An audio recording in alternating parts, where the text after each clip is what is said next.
Le Saint-Esprit t'a pas abandonné, mais pourquoi tu es triste? Parce qu'un homme t'aurait abandonné. Parce qu'une femme t'aurait abandonné. Parce que tu comptais sur quelqu'un, il ne s'est pas venu. Parce que quelqu'un a fait quelque chose que tu ne voulais pas. Tu as compté sur lui, il n'était pas là. Et tu es devenu triste. Mais il n'est pas ton consolateur par excellence.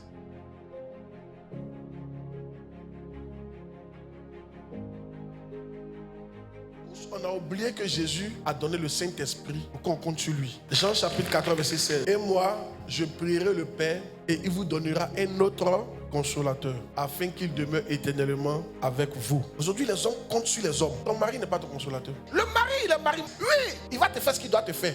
Mais il ne peut pas être ton consolateur.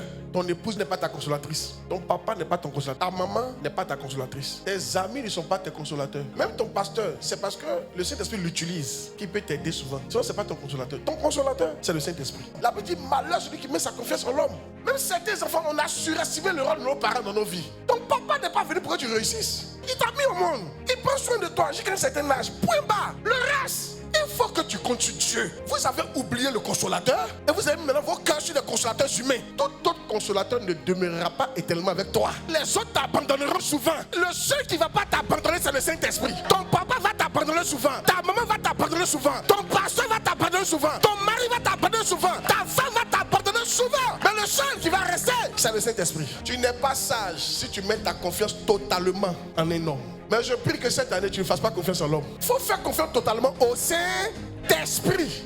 Une femme qui rentre dans un foyer, qui compte sur Dieu, Dieu même va la bénir. Et le jour où l'homme l'abandonne, elle n'aura rien à regretter. Je n'ai pas dit aux hommes de ne pas aider leurs femmes, mais je dis les femmes ont un problème. Dieu n'a jamais dit que ton mari serait un consolateur. Somme 38, verset, c'est éternel. C'est en toi que j'espère.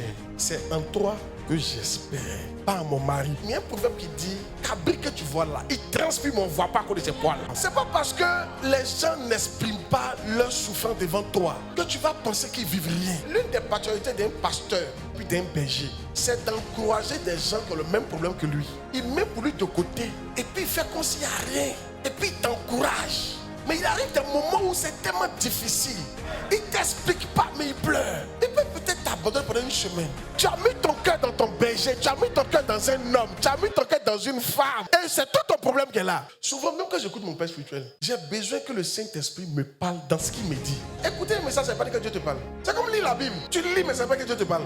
Il faut que quelque chose sorte dedans pour s'adresser à toi. Très souvent, c'est le Saint-Esprit qui fait ça. Le Saint-Esprit est disponible pour te parler cette année. Tu vas comprendre que le foyer là, c'est pas dur. C'est toi qui ne fais pas ce qu'il faut. Tu vas comprendre que c'est pas si compliqué d'avancer, mais c'est toi qui n'entends pas. Tu ne fais pas ce qu'il faut. Cette année, que ton cœur s'ouvre au nom de Jésus. Cette année, ça doit changer. Mettons notre cœur sur le Saint-Esprit.